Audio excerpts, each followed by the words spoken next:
বন্দনা জানাচ্ছি পাশে ভবিষ্ঠ পরম শ্রদ্ধেয় আবদ্ধ কেন্দ্রীয় বিহারের করুণানন্দ মহাপ্রভু মহোদয়কে এবং ওই পাশে আমি দেখতে পাচ্ছি উপস্থিত আছেন পাঁচকান বিপুলানন্দ বিহারের অধ্যক্ষ, পাঁচকান বিপুলানন্দ বিহারের প্রতিষ্ঠাতা অধ্যক্ষ ইমাম গাজ্জালী কলেজের শ্রদ্ধেয় বিপুলানন্দ মহাপ্রভু থেকে বঙ্গাবাজারী সংঘানন্দ মঞ্চ উত্তরবঙ্গের ধর্মচক্র বিহারে উপস্থিত আছেন সাংঘিক ব্যক্তিত্ব আমাদের বুদ্ধিস্ট মং সোসাইটির সভাপতি মন্ত্রী ব্রহ্মপ্রিয় মহাপর মহোদয়ের আছেন এই বিহারের বিহার অধ্যক্ষ মন্ত্রী এবং প্রমুখ মাননীয় সংঘকে আমি সকলের নাম পদবী আমার জানানো এই হৃদয়ে আমি সশ্রদ্ধ বন্দনা জানাচ্ছি। আপনারা সকলের প্রতি শুভেচ্ছা। ঘূর্ণয়মান এই সংসার চক্রে মহাকালীর যাত্রা পথে আমরা সবাই এক একজন চলমান যাত্রী, কেহ বৃদ্ধকালে,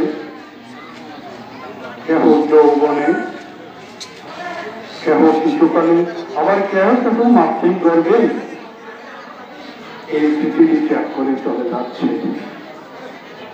তাই আমাদের মহাকারণী বুদ্ধ বলেছেন, তোমরা যারা অতীতে কর্মফলে বর্তমানে আত্মীয় পরিজন সাথে যুক্ত হয়েছ, আবার তাদের কাছ থেকে বিযুক্ত হয়েছ, এইভাবে যুক্ত এবং বিযুক্ত হতে হতে এত দুঃখ কষ্ট ভোগ করেছ যে চারটি মহাসমুদ্রে যত না জল আছে তার থেকেও বেশি চোখের জল তোমরা ফেলেছ।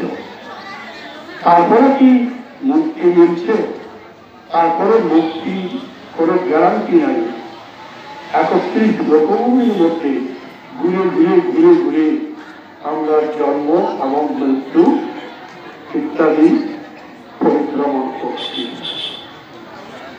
তো এখানে যিনি মৃত্যুসজ্জায় শায়িত আছেন প্রমোদ বড়ুয়া,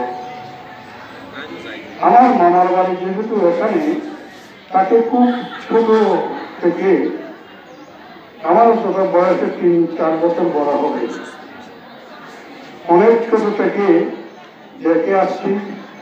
অত্যন্ত সহজ সরল মানুষ, বিনয়ী মানুষ, ঝগড়া বিরোধ এসবের কাছে নাই, নিজে নিজে যা বুঝে তা করে এবং আমাদের সাথে মেলামেশা করত। যদিও আমরা ছোট ছিলাম, আমরা ননুদা রাখতাম, ননুদা তার ডাকতো প্রিয়বাদার মানুষ, কোন রকমের ঝামেলা দক্ষিণ মধ্যে ছিল না।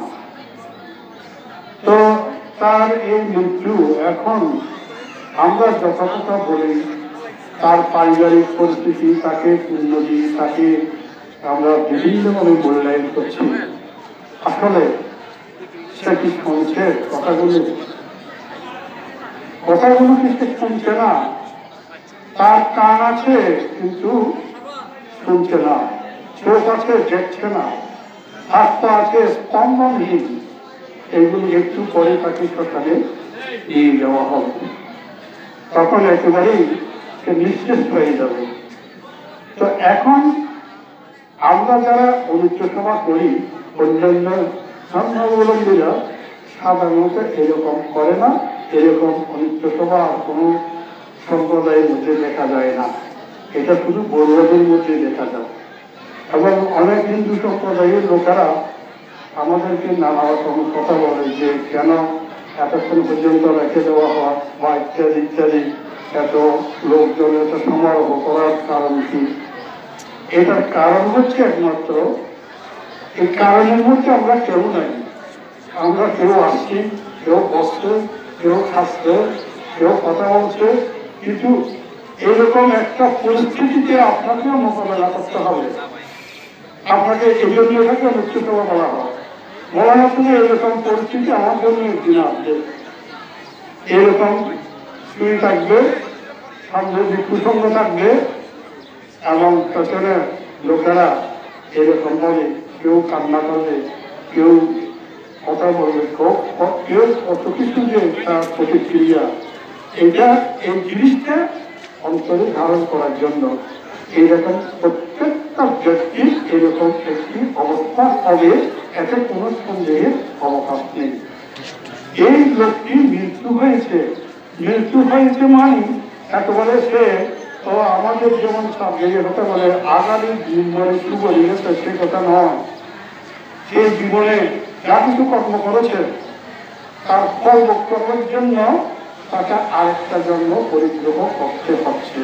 একত্রিশ লোকভূমি বাইরে সেই নাই, একত্রিশ লোকভূমি যে কোনো একটি ভূমিকে সে জন্ম নিয়েছে, হয় মনুষ্য কুলে অথবা চারটি অপায় আছে, অসুস্থ শিক্ষক এই সমস্ত অত সে চলে গেছে, অথবা ছয়টি কামচগতি চলে গেছে, অথবা দৃষ্টির ব্রহ্মঘার মধ্যে যেগুলো একটিতে সে জন্ম নিয়েছে পরিত্যাক্ত।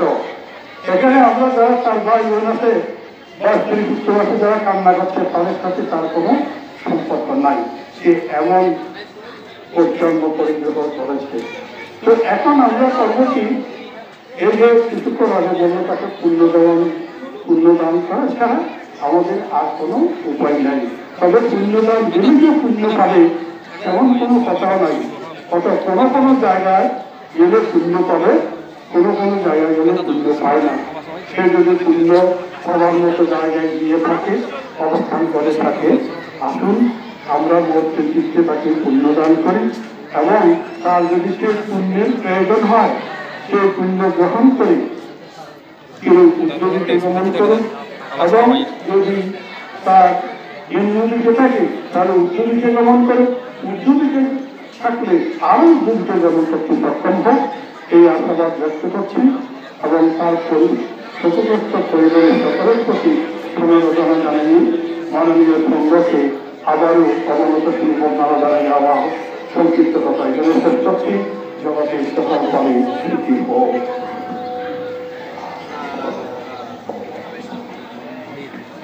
আমরা এখন একজন ভিক্ষুক সাধন গবেষণা করে যাব, একজন ভিক্ষুক সাধন গবেষণা করবেন।